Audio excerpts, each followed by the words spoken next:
All right. Well, it's great to be back in Miami Beach. It was really bad weather in Tallahassee all day yesterday. I know there was some stuff and all around the state, and it's a little bit rainy, but we bring a ray of hope to make sure that we're going to do everything we can in this legislative session to keep Florida on the right track. And there's a lot of different things that we've been working on that we'll continue to do, that we've been able to highlight. I mean, one, I'd like to point out that you look at what's going on in Washington with all the amount of debt that they're racking up. You know, we've paid down 25% of Florida's debt just in the last 5 years. So our debt's going down, it's going up federally, and your share of the national debt as a U.S. citizen is over $100,000 per American. Your share of Florida's debt as a Florida resident is about $600. And so, you know, not that you'd ever be forced to pony that up and pay it, but if worse came to worse, like we would be able to handle this in like a day, right? So that the liabilities, everything that you look at these other states, we've done it well. We're going to continue to cut taxes. We're going to continue to make sure that we manage the budget well. We're also going to continue to ensure that we're investing in things like education. Our education is ranked #1 by U.S. News and World Report. Part of that is because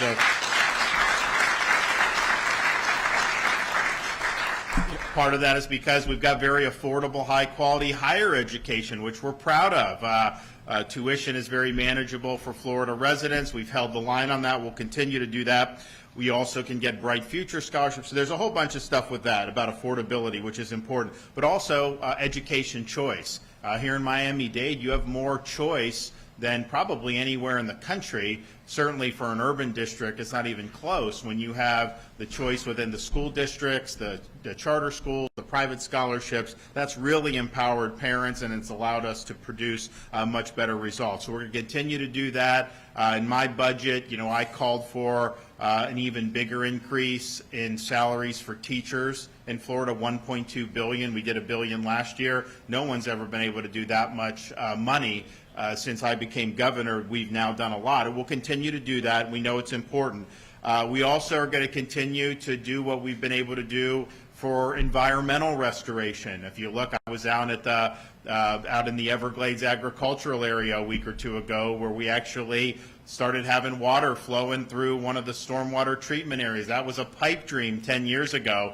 Now you're seeing all this stuff. You're seeing water moving like God intended. So that's important. We're going to continue to do it. But I think of all the things that you know, that we've done well, one of the things I kept being reminded of is the fact that we really take pride in being a law and order state.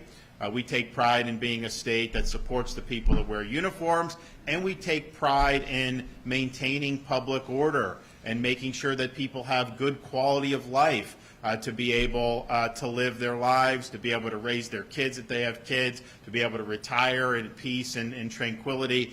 Those are things that are all really important. You're not seeing that in many parts of this country, unfortunately.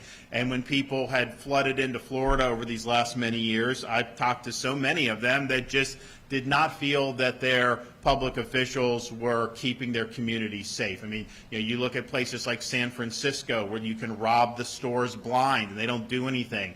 I've met people who've moved to Miami Beach from San Francisco who had their homes broken into, and the perpetrators weren't prosecuted. Even though they were caught, they weren't prosecuted. How is this supposed to be happening? People are, sometimes when they're charged for crimes, they just get released back onto the street, and it's like a revolving door, and that really causes the quality of life to collapse. And we've seen once great areas in our country really have some of the worst times that they've ever had. So you can look around there, know what has failed, and know where we have to go as a state. And one of the things that I saw in these areas, and that I think people here are familiar with, is how the homelessness and the drugs and the crime have just really made it miserable for just law-abiding people in many of these parts.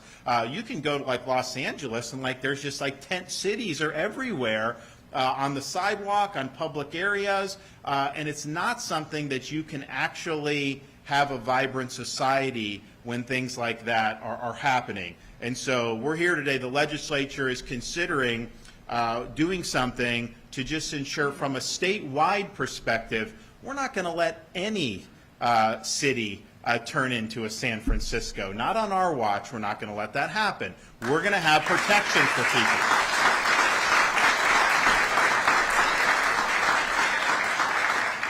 And I'm joined here by the mayor of Miami Beach, the new mayor, Stephen Minor. He's of the same mind. He doesn't want Miami Beach to turn into some of what you've seen. We understand the policies that have led to that. And I think the thing about it is, if you look, we're the third most populous state in the nation, but we don't have any of the 10 highest homeless for cities. Those are primarily congregated on the West Coast, places like LA, San Francisco, Oakland, Seattle, even Denver. As you get into the Rockies, of course, New York City has that. And the question is why those? It's policy. It's the policies that are creating this type of an environment. And in fact, we had over the last 10 years, homelessness has gone down in Florida. It's gone up in some of these other states. But at the same time, we understand this stuff can change very, very quickly. So we feel that if the legislature is willing to lean in on this, that we want to be there to be able to offer support. But it's got to be done right. It's got to be done in ways that is focused primarily on ensuring public order, ensuring quality of life for residents, ensuring that people's property values are maintained, ensuring that businesses are able to operate unobstructed without these problems bleeding in. So today I'm here to say that we are going to work with the legislature. I don't know that they have a product that's final that is going to pass muster quite yet, but we're going to work with them to ensure that whether you're in Miami Beach or whether you're in Miramar Beach up in Northwest Florida, whether you're anywhere in between, that we are going to keep our streets clean, we're going to keep our communities safe, and that will require at least some of the following measures. We need to prohibit camping on all city streets, sidewalks, and parks. We just can't live like that in the state of Florida. We will create, and look, it's not going to be an issue here in Miami Beach with your mayor. We'll work together to ensure the streets, but not every local government may agree. I think most will, to be honest with you, because I think people have seen the problems in other parts of the country, but you never know down the road. So you do need to have the ability of the state government. They have to have tools to be able to ensure that these rules are being complied with, and that's very important for that. I am open to providing financial support for communities for things like sheltering, also for things to try to address some of the mental health problems that we see with people on the street. I think that's totally something that we can agree to do to be able to help deal with some of the problems of this, as well as the substance abuse. And that was the thing, when you're walking the streets of San Francisco, I don't know if any of you have had a chance to do that recently. I actually did it over the summer. And I had been talking a lot about the failures of San Francisco because I was hearing a lot of it secondhand from people that had moved from San Francisco. And these are people that a lot of them really love the city and remembered when it was great. And then they couldn't believe it, they had to leave. So I would talk about this, but then when you actually show up and see it, and you show up, and within 2 minutes of being on the ground there, you see somebody defecating on the sidewalk publicly. That's just not something that we, and that just happens as a matter of course. See people using drugs, shooting up drugs on the street, open air drug markets, all this stuff, crime happening without anybody really being held accountable. That is just not something that works. But you look at that, and yes, policy is facilitating that, but clearly there is an underlying issue that you're seeing with mental illness, and that has not been addressed very well. And I think that we can absolutely work together to do. But my bottom line is this. People that live in Miami Beach, people that live anywhere in the state of Florida, I take it as like kind of the dad test. Like, can I just take my kids and just walk down the street to see shop? You should be able to do that every place without having to worry about homeless or being accosted by somebody. So I think these protections will be very good for Floridians. It'll ensure that we don't see any part of our state descend into the madness that you've seen in places like San Francisco, New York City, or Seattle. So we're going to work very closely with the legislature. I'm confident we're going to get a product that's going to add really strong protections for the people throughout the state of Florida. It's fine to sit here and say, oh, we don't have any of these 10 cities on the map. We don't have, in terms of the 10 most, we have a lower crime rate than them, and it's true. All that is true.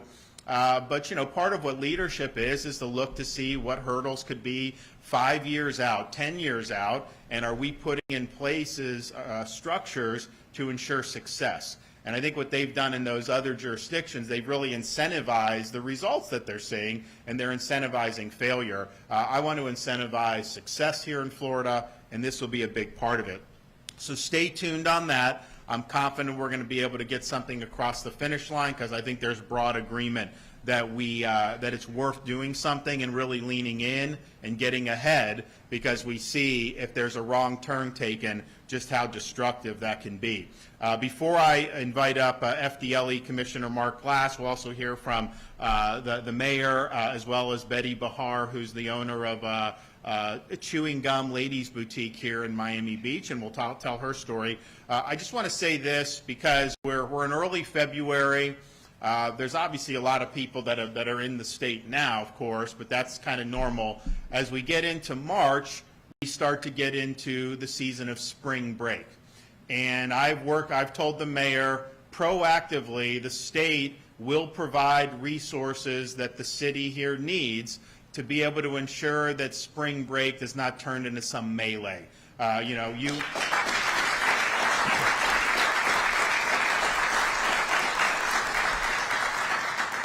People come down and enjoy themselves, a variety of different ways you can do that, of course. You know, we have a lot to offer in this state, and we're proud of that.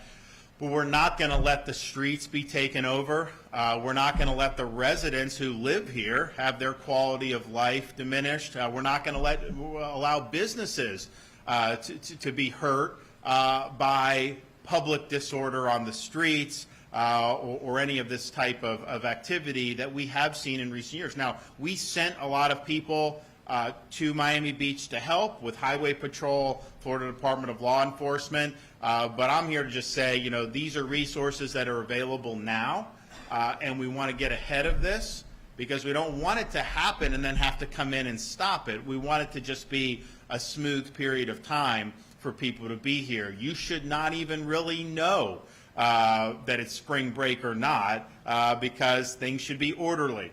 So we'll have resources at both Highway Patrol and Florida Department of Law Enforcement. We'll be working with not just Miami Beach, but wherever in the state, although we know that we had some really serious incidents that we had to deal with here in the last couple years. So that's my pledge. We're pledging full support on it. We don't want to have a situation where it's not safe to be in a given area. Businesses can't function. You're having to close early or all this stuff. That's not what this is about. So the safety and the well-being and the quality of life of our residents is our first priority. And if people want to come and visit, that's great. But you got to do that in a way that is, I think, conducive to everybody's quality of life. So stay tuned on that. Hopefully, we'll do like we do with hurricane, have a lot of preparations and not have to use, most of it. But we're going to be here to do what we need to do. So, all right, I'm going to have some folks come up. So first, we're going to have Mark Glass from FDLE.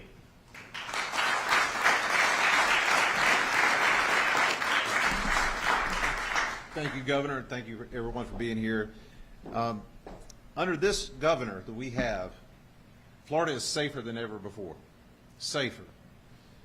And House Bill 1365, which is going through the House and the Senate, will help us stay that safe. Citizens living near homeless camps and people visiting businesses near the homeless camps, by proximity, become more vulnerable. House Bill 1365 makes all our citizens safer by ensuring security is present at homeless camps and prohibiting alcohol and drugs. Governor, in Florida, you and our legislators make it possible for law enforcement to stay proactive in these areas.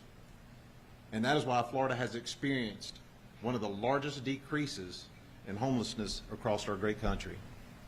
We are so fortunate to live in a law and order state. And once again, Florida is a national leader in safeguarding the prosperity of our citizens. Thank you, Governor. Thank you.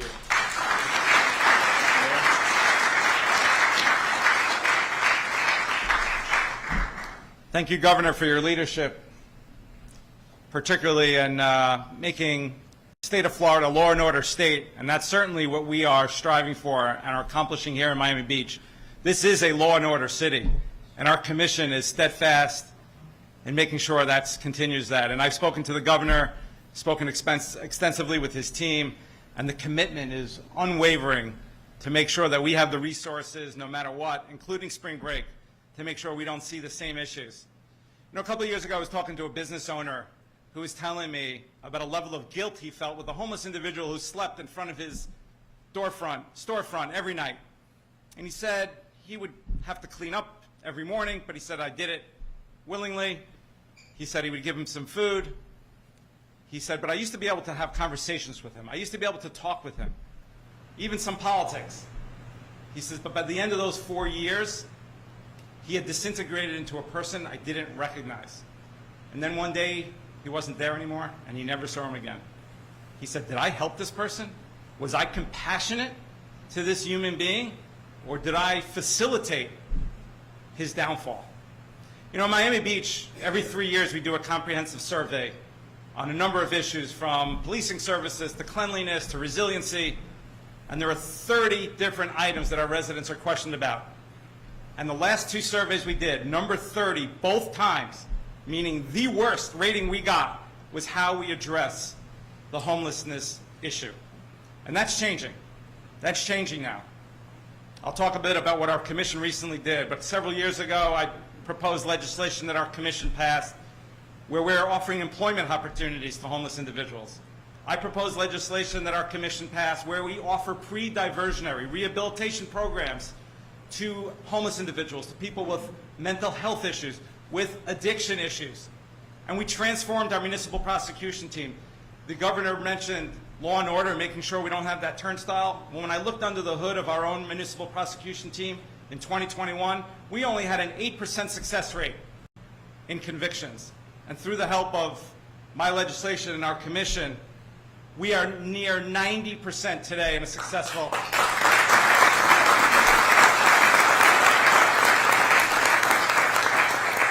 And it's not just the number. Our residents are telling us they see the difference. Our businesses are telling us they see the difference on the street. And I'll tell you a quick story why it's also a compassionate issue. This has happened more than once, but in one particular case, one of the defendants, we offered a lower prosecution charge if he would complete a drug test. And he was drug-free after a certain period of time. And he had to keep coming back every several months. And he told his defense attorney and our prosecutors he had not been drug-free for over 10 years, and now he was getting his life back together. That is compassion. Our commission in October passed very strong and, I believe, compassionate legislation. What we proposed and we passed is that if a person is homeless and is camping on a public streets or public right-of-way, and they are offered shelter and they refuse it, the police officer has the discretion to make that arrest. I mean, think of what it takes for a person to be out on the street, to be sleeping and encamping on the public right-of-way, to then have a police officer offer them the help, to give them the lifeline, and yet still make the decision, no, I'd rather be arrested than take that help. That is good legislation. I was one of the sponsors, and several of my colleagues here were sponsors as well.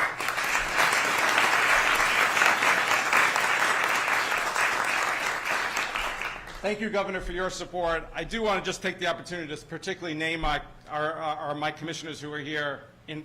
Commissioner David Suarez, Commissioner Laura Dominguez, Commissioner Tanya Bott, Commissioner Alex Fernandez, Commissioner Joe Magazine. We're a team. We do things together. No one person can accomplish alone, and it's really a privilege. But also, as much legislation as we can pass, we still need our law enforcement out there, our police chief, Wayne Jones,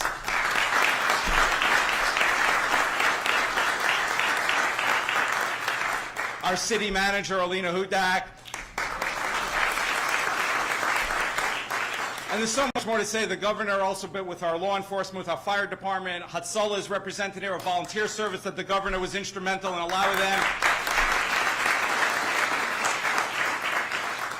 And I'll just finish off thanking my team, my chief of staff, Veronica Coley, my senior advisor, Daniel Summer, communications, Daphne Saba, but most important, my strongest team member and supporter, my wife, Shannon, who's right here in the front row. Thank you again, Governor. You have a partner here in Miami Beach. We look forward to continuing our law and order ways. God bless you all.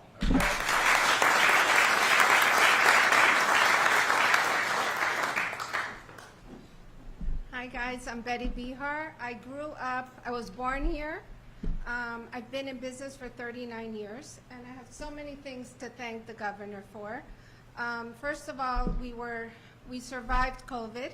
Thank you. And we had to reinvent ourselves, and we did. And every day we're on a street where people walk, families walk, people walk, everybody walks there. And when we had the homeless issue, it was not safe. There were people with mental issues and many, many, many stories. And I see such a difference. It's safe to walk now. And I so appreciate that you protect our police department because that's so important to me. And we're still in business after 39 years, thanks to you. Thank you. Thank you, guys. Well, we appreciate that, and we're looking forward to being able to make really good progress here. I think that this is the right approach. I think it's an approach that is, puts the residents of Florida first and foremost and their quality of life, but also is compassionate and understanding that there are some serious issues that are at play in our society that drive some of this. And if we're willing to invest in things like mental health and substance abuse, helping local governments managing some of this, of course, in a way that's not going to allow people to be having the law-abiding citizens having their quality of life infringed upon, that can be a win-win for everybody. We could be addressing a problem, but also increasing the safety and quality of life of folks. Also, just want to make a couple of comments. One is, I've been following, I know a lot of people down here have been following things that are happening in the Middle East, and when I hear things out of the White House that they may be unilaterally recognizing something like a Palestinian Arab state, I just wonder, what planet are we living on? Are you kidding me? I mean, you have a situation, Israel's the only country on earth, they get attacked and fight wars, and somehow they're supposed to give up all this land? This has been going on since the late 1940s. It's the same song and dance. The fact of the matter is, they were attacked on October 7th. And what Hamas wants to do is to have a second Holocaust, and they want to destroy Israel. So why are we saying that because of that attack, or why is anyone saying that somehow that should force Israel to somehow do something that would probably lead to its destruction over the medium and long term anyways? I just think it's ridiculous, and I think it just shows an ignorance of history. I think it shows an ignorance of going back thousands and thousands of years of the connection of that land to the Jewish people. So I've been proud as governor. When I ran, I said we would be the most pro-Israel state in the United States. We have fulfilled that promise in all that we've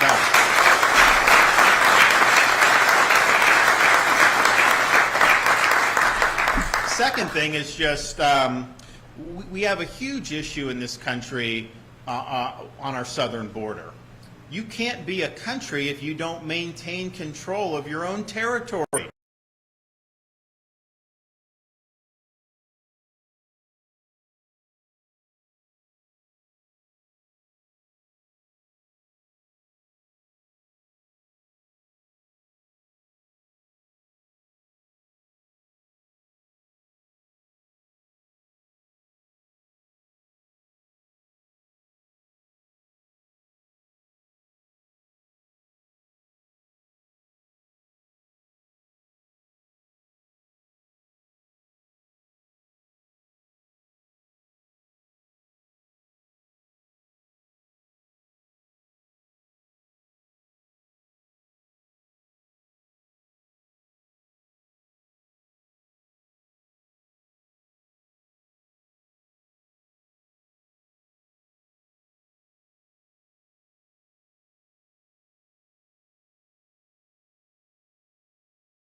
So I don't think likely has much of a chance, but you never know with the folks that we've got in Washington, D.C. nowadays. Okay, anybody have any questions? Thanks, Mr. Governor. Good to see you. Hey, how are you? Doing well, thanks. Lovely Myrtle Beach. We haven't really heard from you since you came off the presidential campaign trail.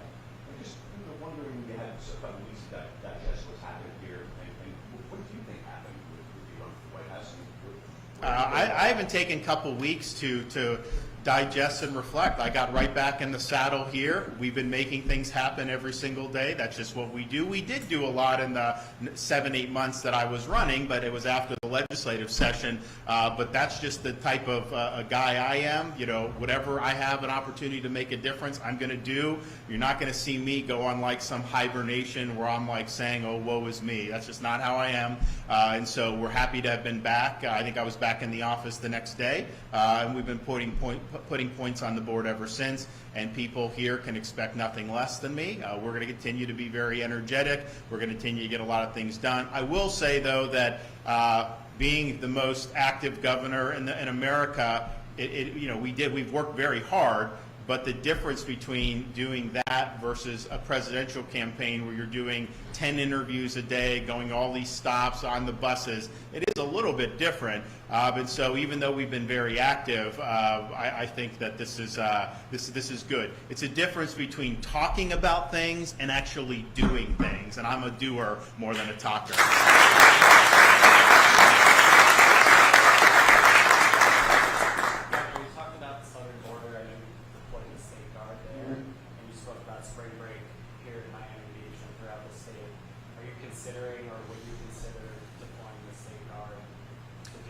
We'll have to see. I'll talk to the mayor here. There's probably a handful of spots that I think that this is the one that's been the most concerning over the last couple of years. There's a couple others. Fortunately, a lot of the other areas have done pretty well. We were just in a situation, I think, in Florida. This isn't like our first rodeo with spring break. This has been going on for decades. And different areas used to be, Daytona used to be, so then they changed some stuff. Panama City, they changed some stuff. So you kind of live, but I think what happened in Florida was when COVID hit, starting 2021, we were like the epicenter for everything because people knew they could come and live their life. And so in terms of wherever you would have gone spring break, it's like Florida was #1 on everyone's list. So I think that created some unique pressures in places like Miami Beach. But bottom line is we've got a lot of communities that have dealt with this for a long time. We want to be helpful at the start, and we will process any requests for support. I will say we had a lot of Florida Highway Patrol that have been very, very helpful.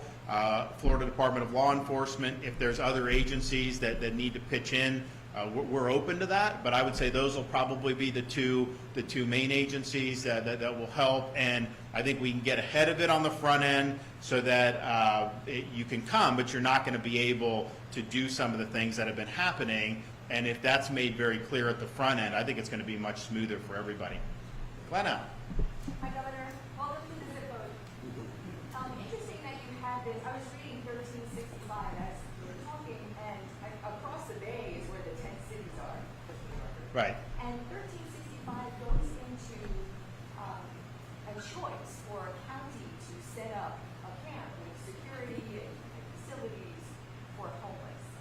And I wonder how you see that happening, the finances of that, the choice of it. How does that work? Well, I don't know that we've necessarily embraced those particular provisions. I think we've laid down our marker is we're going to protect Floridians and their quality of life, their freedom, the public order, and their businesses from having homelessness, crimes, and drugs impinge on that. And that's what we have to do. That is #1. Then once you do that, there are certain legal requirements that you do have to meet. One of the reasons why you can in Miami Beach arrest somebody is because you are offering them a shelter.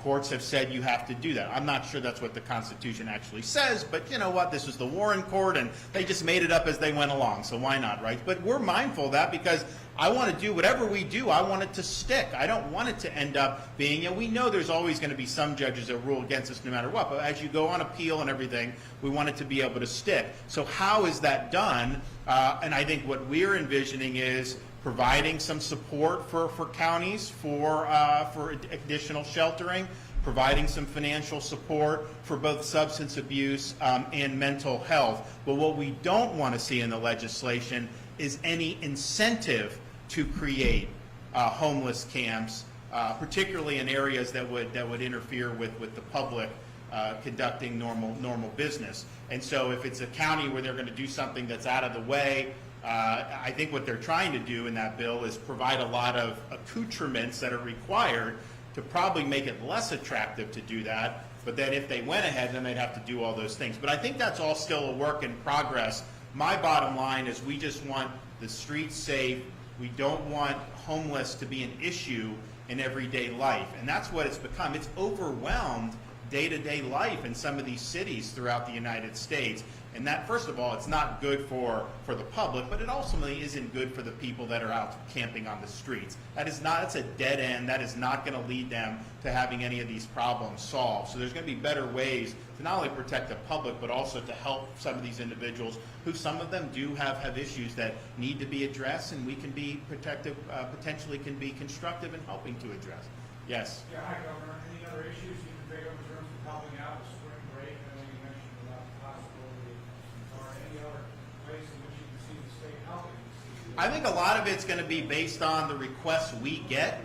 We want spring break to go smoothly, and I'm willing to devote resources to ensure that it goes smoothly, because I understand how it impacts restaurants, hotels. It affects a lot, and these are people's livelihoods. And you have spring break, which can be a great time for Florida businesses, but then if things go south, then it ends up becoming really bad. So we're on standby to accept whatever people are asking. We're going to talk to communities throughout the state, but I do think that this is probably going to be the top priority, just given the last couple of years. I think there's a couple other spots around the state. I think most of them have leaned in, and I think have done it pretty effectively. So let us know how we can be helpful. It's not for us to just say you have to accept this. You don't have to accept any help. If you want some highway patrol, we'll help you. If you don't, that's fine. If you think you got a handle on it, I know the mayor here understands that we need to head this off, and I think that's the right approach. So he's going to have our support to be able to make sure that we have an orderly few weeks here. You know, it's a great time to be in Florida. Obviously, once the calendar turns, January, February, March, April, I mean, there's a lot of great stuff to do. We're fortunate to have so many people that come and spend their money in Florida. Heck, even the criminals spend their money. Did you see the story? You had CNN. They were saying, like, there's these theft rings with a lot of the illegal aliens, and they steal, and they're like, well, but they tend to go down to Florida and spend the money, and I'm not sure how that works, but they're like, well, why don't they just steal in Florida? They're like, because they'll go to jail if they steal in Florida.